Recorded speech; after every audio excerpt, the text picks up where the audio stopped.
আজি অসমৰ মুছলমান য'ত আশ্বস্ত হ'ব পাৰে যোনে ধৰ্মৰ প্ৰতি একো তেওঁলোকৰ জ্ঞান নাই অকল বিজেপিৰ মানুহসকলে যোনে সদায় সাম্প্ৰদায়িক ৰাজনীতিৰ ওপৰত মছজিদ মাদ্ৰাছা বিৰোধী ৰাজনীতি কৰি আছে মুছলমান বিৰোধী ৰাজনীতি কৰি আছে তেওঁলোকে মৰমৰ কথা ক'লে আমি কেনেকৈ আশ্বস্ত আজি মই যদি সোধোঁ আজি মোক কামাখ্যা ধামত কোনোবা মুছলমানক দেৱত্বৰ বৰ্ডত সোমাই দিব নেকি আজি মাদ্ৰাছা যেতিয়া এবলিছ কৰিছিল তেতিয়া কৈছিল আমি বিচাৰোঁ যে সংখ্যালঘু যুৱক যুৱতীসকল মেডিকেল কলেজত পঢ়ক ইঞ্জিনিয়াৰিং কলেজত পঢ়ক যে নীটৰ পৰীক্ষা পাছ কৰা আৰম্ভ কৰিলে 2-4জনে মেডিকেল কলেজত এডমিশ্যন লোৱা আৰম্ভ কৰিলে তেতিয়া নীট জিহাদ আৰম্ভ কৰি দিলে ডেফিনেটলি আমি ভালৰ কাৰণে কৰা দেখিছোঁ ট্ৰিপল তালাক আমি ভালৰ কাৰণে মাদ্ৰাছা হেৰিটো এবলিছ কৰা দেখা পাইছোঁ কিন্তু তাৰ পিছৰ মুহূৰ্তত আমি সোধোঁ যে এতিয়া সংখ্যালঘু মহিলাসকলৰ উত্থানৰ সামাজিক তথা অৰ্থনৈতিক উত্থানৰ বাবে কি কৰিলে তেওঁলোকে মাত দিবলৈ নোৱাৰে তেওঁ বৰঞ্চ কি কৰিলে মানসিক বিকাৰগ্ৰস্ত মহিলা এজনী কোনোবা কালেক্টৰ অফিচৰ কিনাৰত নামাজ পঢ়ি আছিল নে বহি আছিল তেওঁক এৰেষ্ট কৰা গ'ল যোৱাকালি নে পৰহি আজি মাদ্ৰাছা যেতিয়া এবলিছ কৰিছিল তেতিয়া কৈছিল আমি বিচাৰোঁ যে সংখ্যালঘু যুৱক যুৱতীসকল মেডিকেল কলেজত পঢ়ক ইঞ্জিনিয়াৰিং কলেজত পঢ়ক যে নীটৰ পৰীক্ষা পাছ কৰা আৰম্ভ কৰিলে 2-4জনে মেডিকেল কলেজত এডমিশ্যন লোৱা আৰম্ভ কৰিলে তেতিয়া নীট জিহাদ আৰম্ভ কৰি দিলে আজি 25 কোটি মুছলমান য'ত আশ্বস্ত হ'ব পৰা নাই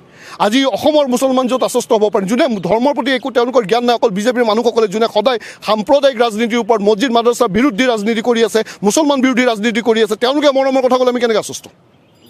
কেনেকৈ আশ্বস্ত তেওঁলোকে কি কৰিছে তেওঁলোকে সদায় আমাক কি হিচাপে তুচ্ছ তাচ্ছিল্য কৰিব পাৰে সেই সোপা কামবিলাক কৰি আছে আৰু সেইসকল মানুহে আজি আমাক কিয় কাৰণে আশ্বস্ত কৰিব পাৰে আমাক কিয় কনফিডেঞ্চত ল'ব পাৰে এটা আপোনালোকে পাৰ্লিমেণ্টাৰী ডিবেট কওকচোন যোনবোৰ ডিবেটৰ মুছলমান MLA MP থিয় হৈ কাৰণে তাৰ পক্ষত থিয় হৈ কৈছে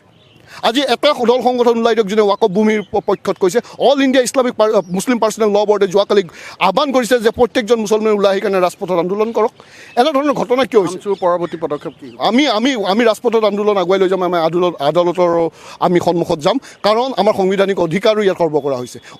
অনুচ্ছেদ 26 স্পষ্টকৈ লিখা আছে যে আমি নিজৰ অনুষ্ঠান প্ৰতিষ্ঠান নিজে মেনেজ কৰিব পাৰোঁ আজি ইয়াত নন মুছলিমক সোমাই দিয়া বাট মুকলি কৰা হৈছে আজি মই যদি সোধোঁ আজি মোক কামাখ্যা ধামত কোনোবা মুছলমানক দেৱত্বৰ বৰ্ডত সোমাই দিব নেকি কেতিয়াও নিদিয়ে তেনেকৈ শিখ ধৰ্মাৱলম্বীৰ যিখিনি এণ্ডাউনমেণ্ট আছে তাত সোমাই দিব নিদিয়ে